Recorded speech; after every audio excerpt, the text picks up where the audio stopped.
말씀하여 주시고, 또 처음 온 지체들, 낯선 지체들이 있다면 더 따뜻하게 주여 임재하여 주시옵소서.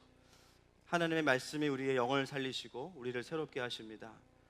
부족한 종의 모든 연약함은 십자가의 뒤로 감추시고 오직 아버지의 마음만 드러나는 시간 될 수 있도록 인도하여 주시옵소서. 감사하며 예수님의 이름으로 기도드렸습니다. 오늘 로마서 1장 8절 하나님의 격려 한 절 말씀 가지고 말씀을 좀 보기 원합니다. 여러분 아시다시피 저에게 이제 두 아들이 있습니다. 은율이와 서율이가 있는데, 그 둘째가 이제 나중에 속사람학교를 해야 되지만 벌써 마음에 이제 그런 마음이 있어요. 형은 4살이나 많은데 다 잘하는 것 같은 거예요. 자기가 보기에 힘도 세고 키도 크고 또 이렇게 좀 생겼어요. 그렇죠? 그래서 같은 엄마인데 국적이 다르잖아요. 그렇죠? 우리끼리 하는 말입니다. 그러니까 뭔가 형보다 안 된다 막 이런 메시지가 이 아들의 마음 안에 이렇게 좀 있습니다. 그래서 이제 5살인데 어떻게 아들을 격려할까 이렇게 기회를 노리던 중에 어느 날 저희 아들이 블로그로 사실은 정체를 알 수 없는 뭔가를 만들었습니다. 이거다. 그래서 막 좋아해 줬어요. 야, 이거 어떻게 만들었냐, 이름은 뭐냐 했더니 이름을 막 갑자기 생각해내는 거예요. 굉장히 길어요. 잘 모르겠어요, 이름을. 그래서 이게 막 무슨 기능이 있고 막 그렇다 그러면서 너무 좋아하는 거예요. 그래서 막 칭찬을 막 해줬죠. 그랬더니 그날부터 제가 어디만 나갔다 오면 저만 기다리고 있습니다. 벌써 번호키가 딱 띠띠띠 하면은 아빠 내가 만들었어 하면서 확 자기가 만든 것들을 가지고 저에게 보여주는 거예요. 제가 그때마다 이제 막 칭찬해줬죠. 야, 대박이다. 그랬더니 어느 순간 이 아이의 메시지가 바뀌었어요. 뭐냐면 아빠 나 대박이지. 난 왜 이렇게 귀엽지? 갑자기 애가 긍정적으로 바뀌는. 난 왜 다 잘하지? 막 이러는 갑자기. 그래서 오늘 아침에 갔더니 또 피닉스라는 걸 만들어가지고 저에게 보여주었는데, 놀라운 건 뭐냐면요, 불과 며칠 사이에 결과물이 바뀌어진다는 거예요. 지금은 객관적으로 봐도 굉장히 잘 만듭니다. 자랑하는 건 아니고요. 엄청 실력이 늘었어요. 그래서 원래 이런 잠재력이 있었는데 참 아빠의 격려와 인정이 얼마나 이 아들에게 의미가 있는가를 좀 여실히 느끼는 하나의 사건이었습니다. 여러분, 오늘 우리가 읽은 이 로마서 1장 8절 말씀은요, 로마 교회를 향해서 바울이 이제 인사말을 끝낸 이후에 제일 먼저 하는 일이 뭐냐면요, 로마 교회의 성도들을 격려하고 있어요.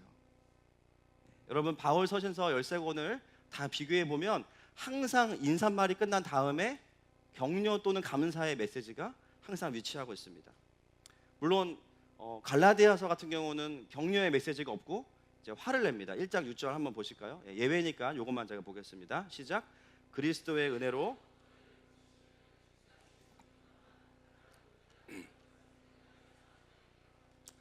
요 경우 갈라디아서는 왜 바울이 이렇게 화가 났습니까? 진리의 문제 때문이었어요. 복음에 대한 문제 때문이었기 때문에 화를 내고요. 그 외의 모든 경우는 다 격려하고 감사하는 메시지가 인사말 다음에 위치하고 있습니다. 여러분, 사실 우리가 하나님을 믿지 않아도 격려의 말은 사람의 마음을 일으켜요. 그렇죠?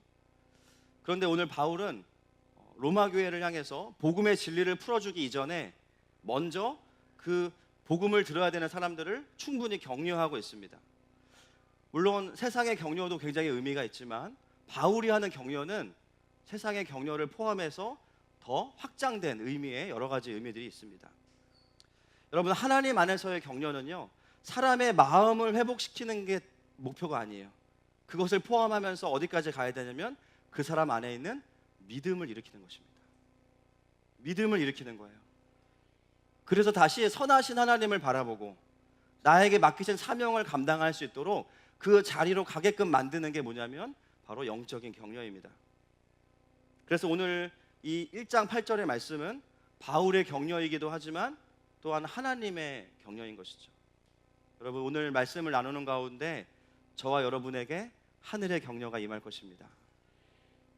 그래서 영적인 격려를 받은 사람은 어떻게 할 수 있냐면 다른 사람을 또 격려할 수 있는 거예요. 그것이 바로 영적인 격려자가 되는 것입니다. 그래서 여러분들을 만나는 모든 사람들이 이전보다 더 하나님과 가까워질 것입니다. 그리고 여러분들을 만나는 모든 사람들이 더 하나님 나라를 위해 살고자 하는 열망이 커질 것입니다. 그것이 영적인 격려를 하는 사람들이 살아가는 삶의 열매입니다. 그래서 8절부터 10절까지가 그 격려의 세 가지의 내용인데요. 시간상 보니까 오늘 한 절밖에 못할 것 같아서 그냥 한 절만 읽었습니다. 다시 한번 오늘 본문 말씀 다시 읽겠습니다. 오늘 여러 번 읽을 겁니다. 1장 8절 시작.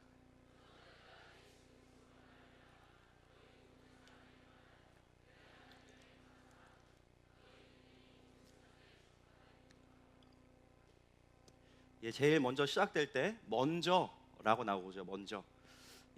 원어를 보면 첫째라는 뜻이지만 가장 중요하다는 의미입니다. 왜냐하면 뒤에 둘째, 셋째가 안 나와요. 그렇죠? 그래서 먼저는 중요하다라는 의미입니다. 바울이 로마의 성도들을 보면서 가장 먼저 우선적으로 감사하고 있는 게 무엇입니까? 8절 말씀에 보니까 로마 교회 믿음이 온 세상에 전파되었기 때문이에요. 이 구절을 원어로 다시 번역해 보면 이렇게 번역이 됩니다. 너희의 믿음이 온 세상에 계속해서 여전히 전파되어지고 있다. 물론 믿음에 관한 칭찬이 빌립보서와 데살로니가 전후서에도 다 있습니다. 그런데 조금은 달라요. 로마서에서 특별히 바울이 집중하는 포인트가 어디냐면요, 1장 8절의 마지막에 동사입니다. 동사. 이 동사에 아주 중요한 강조의 포인트가 있어요. 한글 성경보다는 원어가 좀 더 뉘앙스가 사는 것이 뭐냐면 계속해서 복음이 전파되어지고 있다. 지금까지도 그것이 진행되어지고 있다. 할렐루야. 한 번도 끊어진 적이 없다라는 것이죠. 바울은 거기에 포인트를 두고 있습니다. 유대인들과 이방인들로 구성된 교회가 계속적으로 끊어지지 않고 처음부터 지금까지 복음 안에서 잘 살아주고 있다라는 것이죠. 여러분, 우리가 로마서 강의 첫 번째 시간 2주 전에 제가 설명을 드렸는데 로마 교회는 바울이 세운 교회가 아니라고 말씀을 드렸습니다. 그렇죠? 언제 로마 교회가 세워졌습니까? 사도행전 2장에서 오순절 성령 강림 사건 때 그 자리에 왔던 로마에서 왔던 유대인들이 베드로로부터 복음을 듣고 돌아가서 교회를 개척합니다. 그래서 어떤 카리스마 있는 리더가 세운 교회가 아니에요. 심지어 로마 안에서 유대교를 믿는 유대인과 개종한 그리스도인 유대인들이 서로 싸우다가 AD 59년에 글라우디오 황제가 모든 유대인들을 다 추방시키죠. 최소 5년 이상을 그래서 자기의 집도 잃고 교회도 잃고 해외에 나가서 시간들을 보내게 되어집니다. 마치 예루살렘 교회가 핍박을 받아서 곳곳으로 흩어진 것과 굉장히 유사합니다. 여러분, 이 유대인 그리스도인들이 로마에 있던 유대인 그리스도인들이 잘못한 게 뭐가 있습니까? 없죠. 심지어 너무 복음을 잘 지켰어요. 근데 그 결과가 무엇이냐면 추방을 당했습니다. 너무나 복음을 잘 지킨 나머지 유대인들과의 갈등이 있었어요. 유대교와의 갈등이 있었고 그것으로 인해서 자기가 살던 집도 빼앗기고 원하지 않는 엉뚱한 곳에 가서 복음을 전하는 삶을 살게 되어집니다. 만약에 로마에 있던 유대인 그리스도인들이 그 상황 자체에만 집중했다면 굉장히 낙심이 되는 시간이었을 것입니다. 그런데 여러분, 우리가 깨닫게 되는 것이 있어요. 사도행전 18장에 가보시면 바울이 만난 로마 출신 유대인들 누가 있습니까? 부부가 있어요. 누구죠? 부신데 브리스길라와 아굴라가 있어요. 그 부부를 보면 놀라운 모습을 보여줍니다. 상처와 원망이 없어요. 지금 추방을 와서 고린도에 살면서도 바울 사도를 만나자마자 즉시로 마음이 연결되고 함께 동역을 하게 됩니다. 할렐루야. 오히려 영적인 시너지를 보게 돼요. 그런 시간들을 해외에 있던 로마에 있던 유대인 그리스도인들이 보냈기 때문에 그들이 다시 로마에 돌아왔을 때 굉장히 건강한 삶을 지속할 수 있게 됩니다. 바울은 지금 그런 시간들 속에서도 로마 교회가 믿음을 잃어버리지 않은 것에 대해서 엄청나게 격려하고 있는 것이죠. 이것이 바로 이 동사가 우리에게 가르쳐주고 있는 계속의 의미입니다. 오늘 본문은 로마 교회에 뛰어난 한두 사람을 향해 칭찬하는 것이 아니에요. 본문을 보시면 누구를 칭찬하고 있습니까? 너희 모든 사람에 관하여, 모든 사람에 관하여, 로마 교회에 다니고 있는 모든 가정교회를 향해서 너희 모두가 전반적으로 다 하나님 앞에서 믿음을 지켰다. 그것을 격려하고 있는 것입니다. 여러분, 로마는 그 당시에 굉장히 발전하고 모든 권력과 힘을 다 가지고 있는 도시가 로마죠. 반면에 굉장히 타락하고 또 많은 타락된 문화들이 다 밀집해 있던 곳이 바로 이 로마입니다.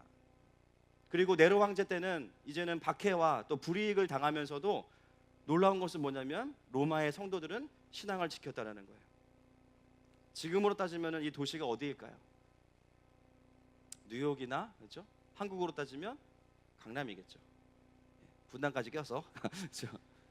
신앙을 지키기에는 너무 많은 유혹과, 그렇죠? 우리가 박해는 없지만 그 당시에는 박해도 있는 거예요. 교회 다니면 장사도 못 하고요. 교회 다니면 대출도 못 받습니다. 그런 상황 속에서도 믿음을 지켰던 로마 교회를 향해서 바울은 칭찬과 격려를 하고 있는 것입니다. 여러분, 우리의 삶에서 정말 믿음을 지키면서 살아간다는 것은 참 쉽지 않습니다. 고난이 오면 고난이 오는 대로 어렵고요. 평안하면 너무 평안해서 또 믿음을 지키는 게 쉽지 않아요. 저도 교회 개척하려고 이제 사임하고 나와서 갈 교회가 없을 때 주일이 되니까 죄송하지만 교회 가기 싫더라고요. 내 교회가 없으니까 교회 가기 싫은 거예요. 네, 그리고 TV만 키면은 좋은 목사님들이 막 나오시니까, 한옥 목사님 나오시고 막 이러시니까 네, 이게 평안해도 쉽지 않구나. 우리 성도들이 얼마나 주일마다 성실하게 예배 자리에 오는 것이 얼마나 큰 결단인가, 그런 생각을 또 해보게 됩니다. 그런데 여러분, 믿음의 사람들은 고난이 올 때 어떻게 합니까? 더 믿음을 사용합니다. 평안할 때 어떻게 해요? 하나님을 잊는 것이 아니라 하나님께 감사하죠.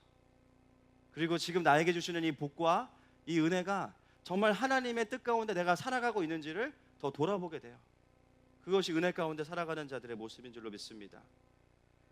바울은 로마 교회를 향해서 그러한 좋은 믿음의 모습들을 축복하고 격려하고 있는 거예요. 그런데 놀라운 것은 이 문장입니다. 그것이 사람을 향한 칭찬으로 끝나는 게 아니에요. 다시 한번 본문 읽어보겠습니다. 8절 말씀 시작. 먼저 내가 예수 그리스도로 말미암아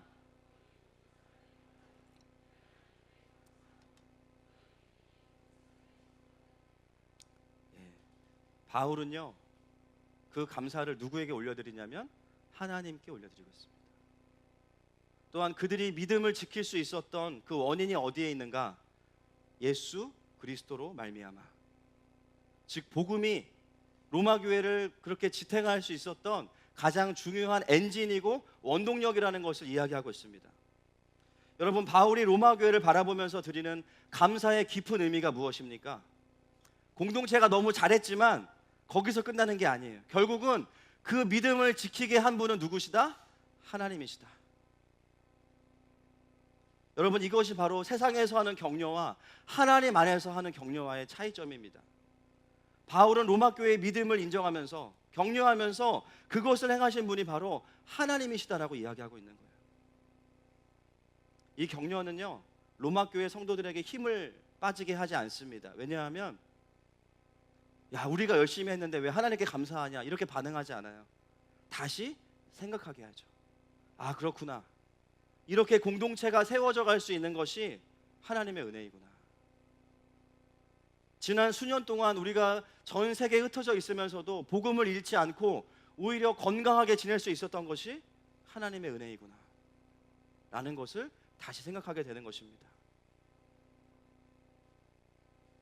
오순절 성령님의 강력한 임재로 자연스럽게 발생한 로마 교회, 공동체가 자연스럽게 세워지고 그 교회의 믿음이 온 세상에 전파되었다는 것, 정말 놀라운 일이지만 그것은 하나님께서 하신 것입니다. 여러분, 놀라운 것은 뭐냐면요, 하나님의 백성들은 하나님을 다시 깨닫게 될 때 믿음이 좋아져요. 나의 열정과 나의 성취를 묵상한다고 믿음이 좋아지지 않습니다. 하나님이 하셨구나. 바로 여기에 중요한 영적인 격려의 포인트가 있습니다. 여러분, 누군가를 영적으로 격려한다는 것은 어떤 의미냐면요, 그 사람의 삶에 함께 하시면서 신실하게 일해오신 하나님을 함께 바라보는 것입니다. 그 사람의 인생에 함께 일해오신 하나님을 함께 바라보면서 그 하나님을 바라보는 것, 그것이 영적인 격려인 것이죠. 우리가 그것을 정리하고 깨닫게 되어질 때 그 영혼 안에 강력한 영적인 회복과 믿음의 일어남이 있습니다.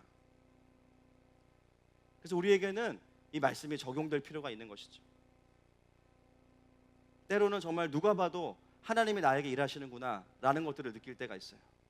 그렇죠? 아플 때 기도했더니 너무 빨리 좋아진다거나, 또 예배 때 너무 하나님의 강력한 임재를 경험한다거나, 하나님께서 내 상한 마음을 만지신다거나, 나의 필요한 재정들을 채워주신다거나, 어떤 상황들을 열어주신다거나, 분명한 하나님의 일하심들이 있죠. 그것을 인정할 수밖에 없는 하나님의 일하심들이 있습니다. 그것은 그냥 감사로 올려지는 거예요. 할렐루야. 감사하고 싶지 않아도 감사가 나오는 거예요. 그런데 거기서만 끝나는 게 아닙니다. 반대의 모습도 있어요. 내 인생에 있어서 그렇지 않다고 느껴지는 시간들입니다. 하나님은 신실하신데 내 삶에 하나님의 신실하심이 끊어졌다고 느꼈던 시간들, 고통의 시간, 상처의 시간, 상실의 시간, 깊은 우울의 시간, 좌절의 시간, 광야와 같이 메마른 시간, 그리고 내 인생에 큰 고난은 없었지만 하나님이 나와 함께 하셨었나 하고 느껴지는 매우 평범한 시간들, 그러나 내 힘으로 살아왔다고 느꼈던 시간들. 여러분, 우리는 이 시간들 안에서도 하나님께서 함께 하셨다는 것을 보아야 합니다.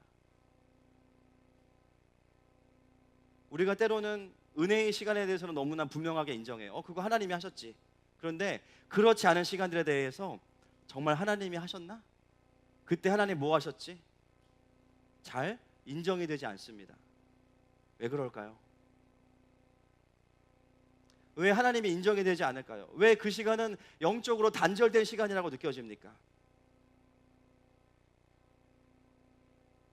나와 함께하지 않았다고 느껴지는 이유가 무엇입니까? 하나님이 계시는 건 알지만 그 순간에 하나님 나와 함께하지 않으셨어. 여러분, 성경을 보면 깨닫는 것은 뭐냐면 하나님은 그런 방식으로 존재할 수 없으세요. 인정하십니까? 성경 어디에도 하나님은 그런 방식으로 계시지만 너를 돕진 않으실 거야. 계시지만 너무 바쁘셔서 미처 당신을 케어할 수 없어. 이런 맥락이 성경에 찾아볼 수 없습니다. 성경은 끊임없이 우리에게 일관되게 이야기해요. 하나님은 우리와 함께 하신다고. 하나님은 신실하십니다. 충성스러우세요. 마치 엄마가 갓 태어난 아기를 돌보는 것처럼 24시간 그 자녀를 바라보고 있죠. 그렇다면 머리로는 하나님이 나와 함께 하신다는 걸 알지만 내 삶에 있는 상처와 수많은 단절의 시간들, 고통의 시간들은 끊임없이 어떻게 하고 있냐면요, 하나님의 존재를 부정하고 있는 거예요. 머리로는 알겠는데 내 가슴은 그렇지 않은 거예요.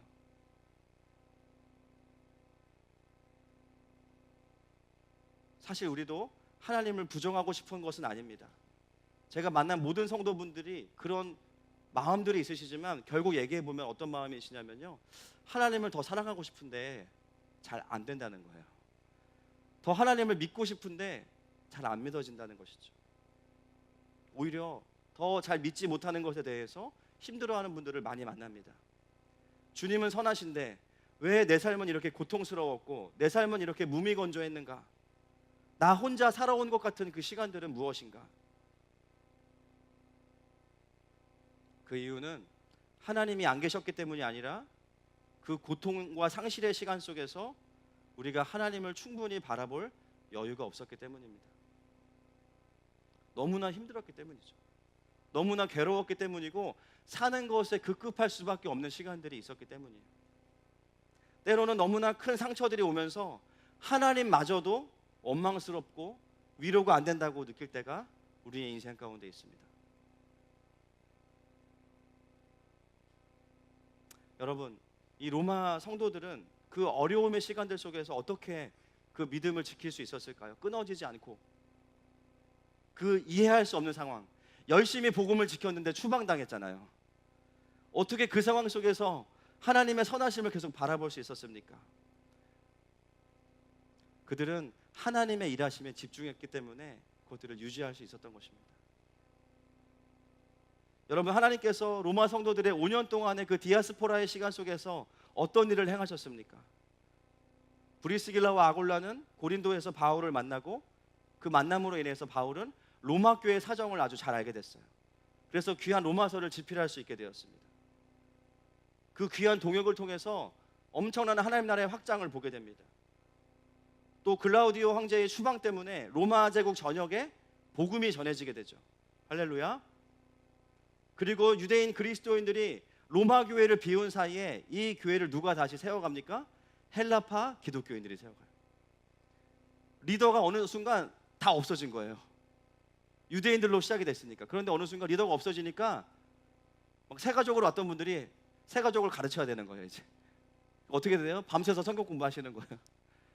음치인데 큰일 났네, 찬양인 넣어야 되네, 막 보컬 트레이닝 받고 유튜브 찾아가면서 콘티 짜고 막 집사님이 설교 준비하시고 그러면서 어떻게 됩니까? 기도하게 되겠죠. 가장 큰 훈련은 리더의 부재입니다. 할렐루야. 없으니까 해야 되는 거예요. 그 5년 동안 유대인 리더들이 자리를 비운 사이에 이방인 기독교인들이 영적인 리더십이 완전히 성장하게 된 거죠.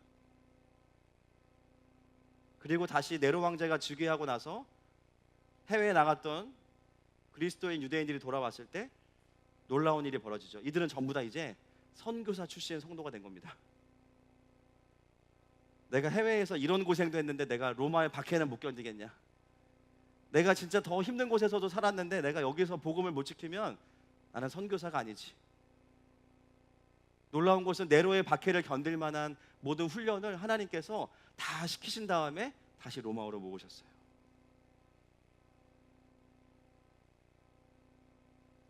그 5년 동안에 잃어버린 시간이라고 생각했던 시간들이 오히려 로마 교회에는 놀라운 하나님의 일하심을 경험하는 시간이 되어진 것입니다. 이 외에도 우리가 발견하지 못하는 수많은 하나님의 일하심이 있겠죠. 여러분, 우리의 인생에서 고통은 하나님으로부터 오는 것이 아닙니다. 그것은 어디로부터 옵니까? 죄와 타락으로부터 오는 것이에요. 중요한 것은 뭐냐면 하나님은 그 죄로부터 오는 고통 속에 우리를 그냥 버려두지 않으십니다. 아멘이십니까? 요한복음 14장 18절에 이렇게 말씀하고 있습니다. 내가 너희를 고아와 같이 버려두지 아니하고 너희에게로 오리라. 같이 한번 읽어볼까요? 시작. 내가 너희를 고아와 같이 버려두지 아니하고. 시편에 또 이렇게 말씀하고 있습니다. 145편 14절 시작. 여호와께서는 모든 넘어지는 자들을 붙드시며 성소에서 너를 도와주시고 시온에서 너를 붙드시며. 아멘. 여기 보면 계속 나오는 표현이 뭐냐면요, 붙들다라는 표현이에요. 붙들다, 지탱하다. 여러분 NIV 보시면 서스테인이라고 돼 있죠. 원어로 보면요 어떤 뜻이냐면요, 제사장을 안수하다라는 단어입니다. 제사장을 안수하는 게 뭐예요? 그 사명을 감당할 수 있는 힘과 능력을 부여하는 것입니다. 여러분, 우리가 지치고 쓰러질 때 하나님께서 우리를 붙드신다는 것은 뭐냐면요, 감당할 힘을 주신다는 거예요. 죄와 타락의 수많은 결과물로 인해서 고통당하고 있을 때 하나님은 우리의 삶에 오셔서 우리를 붙들고 계십니다. 우리에게 안수하고 계시는 거예요. 때로는 내가 너무나 고통스러워서 하나님을 찾지도 못하고 때로는 찾기도 싫은 그 상황 속에서 하나님 어떻게 우리에게 일하십니까? 사실은 말씀을 펼 힘도 없고요, 기도할 마음도 안 생겨요. 그러나 그때에도 하나님은 저와 여러분을 붙들고 계십니다. 그것이 그분의 사역이에요. 네가 지금 내 앞에 나올 여유가 없구나. 그럼 일단 살아만 있어라. 그러면서 우리가 우리의 인생에서 살아 있어야 될 이유와 소망을 우리에게 깨닫게 해주시는 분이시죠. 여러분, 표현이 좀 그렇지만 잘 이해하셨으면 좋겠어요. 실제로 주님을 실제로 만나면 위로가 있습니까? 없습니까? 있어요. 근데 문제는 뭐냐면 주님에 대한 오해와 원망이 너무 커서, 주님에 대한 오해와 원망이 너무 커서 주님을 주님으로 받아들일 수 없을 때가 우리의 삶에는 존재합니까? 안 합니까? 존재해요. 제가 이번 주에 저희 집 소파에 새끼발가락을 찌면서 발톱이 들렸는데 너무 화가 나는 거예요. 너무 화가, 어떻게 가져가, 누가 갖다 소파 갖다 놨어, 막 이런 화가 나. 막 분노가 쫙 올라오는 거예요. 근데 누가 갖다 놨겠어요? 제가 갖다 놨지. 너무 아픈 거예요. 때로 우리가 주님이 선하시다는 것을 알지만 내 삶 가운데 어떤 고통스러운, 내가 예측하지 못한 상처가 들어오면 우리가 어떻게 반응합니까? 주님 왜 이러십니까? 이렇게 반응하죠. 그럴 때는 주님이 오시는 게 위로가 안 되는 거죠. 주님이 오셔도 그냥 문 밖에 계셔야지, 가까이 오시면 내가 주님을 어떻게 할지도 몰라요. 막 그러면서 오시지 말라는 거예요. 그럼 하나님이 어떻게 하실까요? 너가 위로가 안 되니까 그러면 좀 더 고생 좀 해봐야 정신 차리지, 이러실까요? 아닙니다. 여러분, 하나님은 어떻게 우리를 붙들고 계십니까? 하나님은 하나님을 대신해서 위로가 될 만한 누군가를 보내시거나 그럴 만한 일들을 우리의 삶 가운데 일으키세요.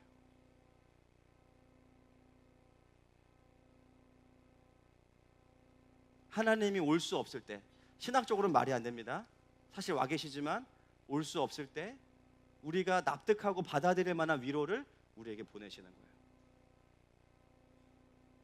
제 아내가 5년 전에 여러분 아시다시피 2번 암 수술을 했는데, 이제 교회 개척하려고 나왔는데 아내가 이제 암 진단을 바로 받았죠. 뭐 교회 어디서 할지 아무것도 결정이 되지 않았을 때. 사실 저도 그때 굉장히 쉽지 않은 시간이었습니다. 너무나 후회가 되는 거는 아내에게 깊은 위로자로서 존재해주지 못한 것이 좀 미안한 마음이 여전히 있습니다. 이제 수술하고 항암 치료를 받으면 아시겠지만 굉장히 힘들잖아요. 아직 30대, 그때 이제 중반이었으니까 아내가 중반에 젊은 목회자 3호가 머리가 다 빠지고 온몸이 다 까맣게 바뀌어요.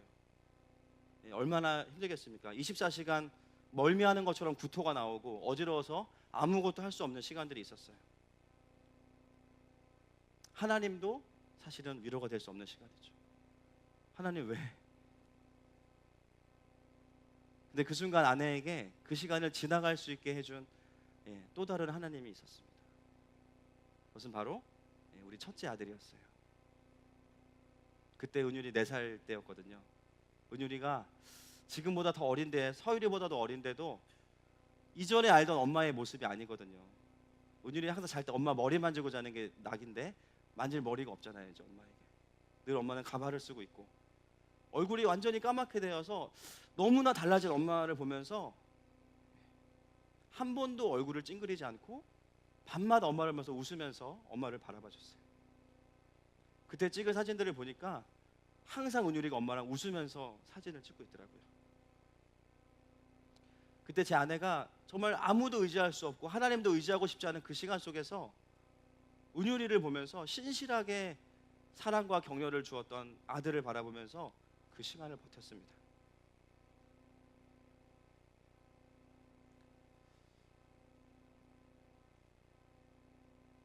어쩌면 목회자로서 해야 될 표현은 아니지만 주님이 오셔도 위로가 안 되는 상황이 죄송하지만 있습니다. 그때 주님 우리를 나 몰라라 하시지 않아요. 너 밥을 못 먹니? 그러면 죽이라도 먹어라. 네가 지금 내가 너에게 굉장히 부담스럽구나. 그러면 내가 너에게 너의 마음을 들어줄 믿음의 사람을 붙여줄게. 아니면 네가 살아야 될 이유를 내가 너의 삶에 내가 부여해줄게. 그리고 주님 기다리시는 거예요.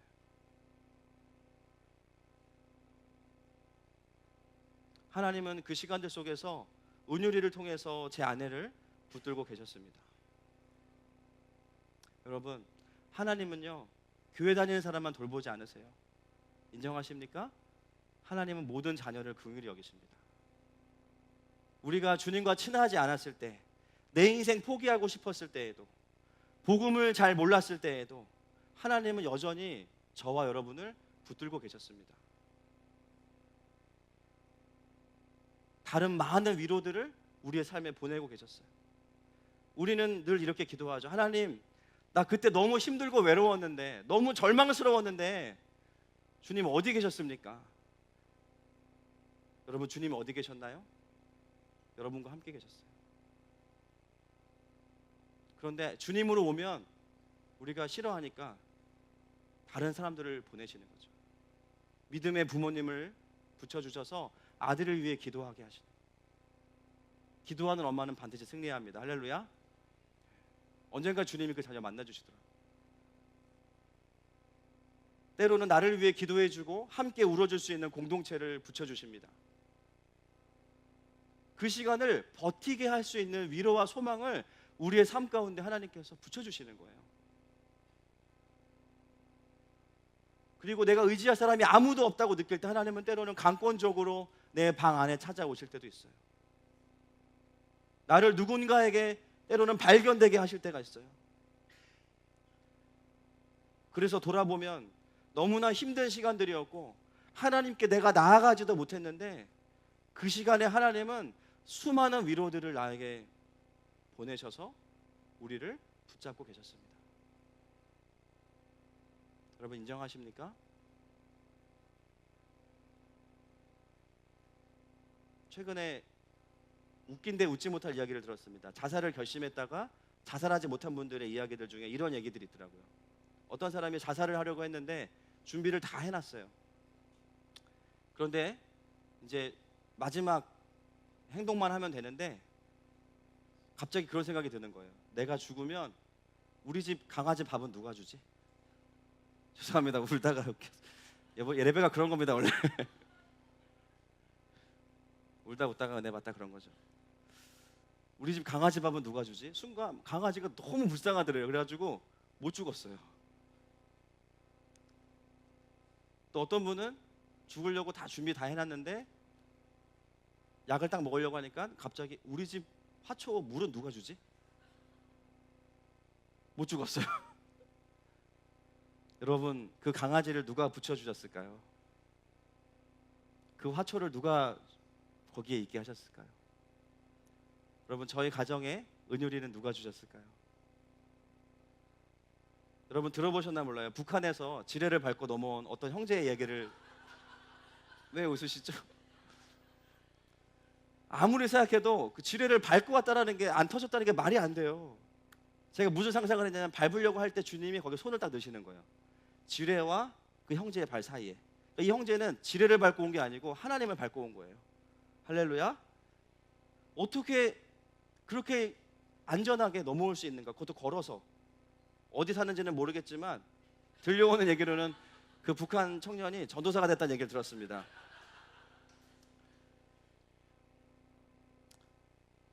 하나님이 붙드신 거죠. 아멘이십니까? 여러분 하나님은 붙드시는 하나님이세요. 성경에도 맨 그런 얘기밖에 없어요. 열왕기상 19장 4절과 5절 한번 같이 보겠습니다. 열왕기상 19장 4절과 5절입니다. 시작.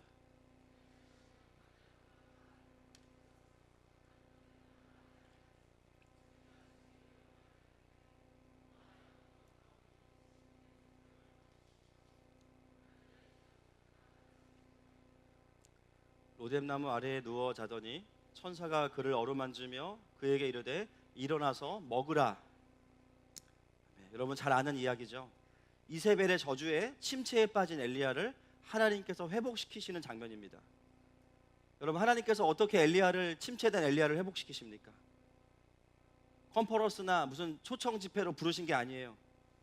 천사를 통해서 어루만지시죠. 그리고 그에게 숯불구이 떡과 물을 주십니다. 여러분 숯불구이 떡 드셔보셨어요? 꿀 찍어 먹으면 엄청 맛있는데 거기서 하나님이 너 선지자가 이러면 되겠어? 발딱 일어나 이렇게 하시지 않았어요. 그를 어루만지시고 오랜 길을 달려온 지쳐있는 그의 몸 가운데 먹을 것을 주셨어요. 하나님은 그리고 나서 하나님의 임재가 있는 호렙산으로 부르시죠. 여러분 주님은 우리를 붙드시는 하나님이십니다. 우리가 알든 모르든 하나님은 신실하게 우리를 붙들고 계신 거예요. 오늘 바울을 통해서 하나님은 로마교회 성도들 뿐만이 아니라 저와 여러분을 격려하고 계십니다. 사랑하는 아들아, 사랑하는 딸아, 내가 너희의 모든 시간에 내가 너와 함께하고 있다. 나는 너에게 여전히 네가 느끼든 느끼지 못하든 신실한 아빠다. 시편 말씀 같이 읽겠습니다. 139편 2절부터 시작. 주께서 내가 앉고 일어섬을 아시고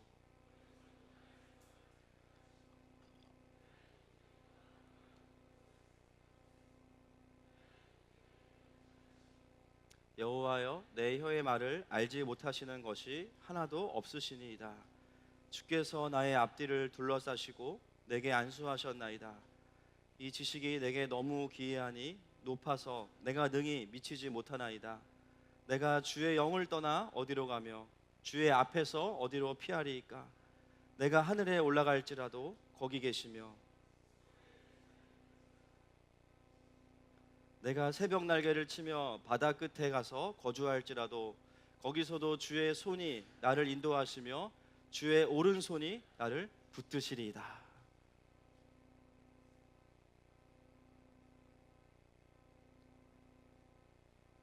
여전히 하나님은 우리의 삶을 붙들고 계십니다. 한 번도 놓은 적이 없으세요. 그 결과가 뭐냐면요, 지금 여기에 여러분들이 계신다라는 거예요. 고통도 없고 나는 고난도 없었다, 나는 평범했다, 그런 분들의 인생에도 주님이 여전히 함께 하셨죠. 옆에서 동행하고 계셨죠. 그러면서 어떻게 하셨습니까? 하나님의 뜻대로 가야 된다고 하나님의 사람들을 계속 붙이시는 거예요. 하나님의 마음과 계획을 알 때까지 사람들을 통해서 계속해서 말씀하시는 거예요. 그래서 고통이 있었던 분들은 그 상황대로, 그렇지 않았던 사람들은 그 상황대로, 결론은 뭐냐면 하나님이 여러분을 이 자리까지 오게 하셨다는 것이죠. 여러분, 하나님은 격려의 하나님이십니다. 지금도 여러분에게 하는 마음 공동체를 주셨잖아요. 수요일마다 얼마나 소리 지르면서 기도하는지 몰라요. 중보기도 시간에 여러분들 누구 아프다 그러면 계속 기도하고, 공동체 자체가 하나님의 격려입니다. 여러분, 우리의 인생에 그 하나님을 발견하기 시작할 때 우리의 믿음이 다시 일어납니다. 오늘 목장 모임에서 좀 그런 시간이 있으시면 좋겠어요. 내 인생을 돌아보니까 그때는 몰랐는데 하나님이 함께 하셨군요. 그때 그 사람이 하나님이 보낸 사람이었군요. 그때 그 사건이 하나님의 위로였군요. 그것들이 깨달아지신다면 우리는 바울처럼 감사할 수 있는 것입니다. 여러분, 이것이 바로 영적인 격려죠. 여러분, 하늘마음교회도 누가 세워가십니까? 우리 만나사역팀과 그리고 여러분들 너무 귀하죠. 그런데 예수 그리스도로 말미암아 하나님께서 이 교회를 세워가세요. 놀랍게도 오늘 이 말씀을 나누는데 그 과정 가운데 쓰임받았던 새로운 교회 목사님들이 와 계시잖아요. 저는 이것도 너무 놀랍습니다. 물론 말씀하고 오셨지만 우리의 인생에 함께 하셨고 영원히 함께 하시는 하나님을 보게 되는 사람은 다른 사람의 인생에서도 하나님을 함께 발견해 주는 사람이 되는 줄로 믿습니다. 그 격려가 오늘 우리에게 임하고 있는 것입니다. 함께 이 시간에 기도하기 원합니다.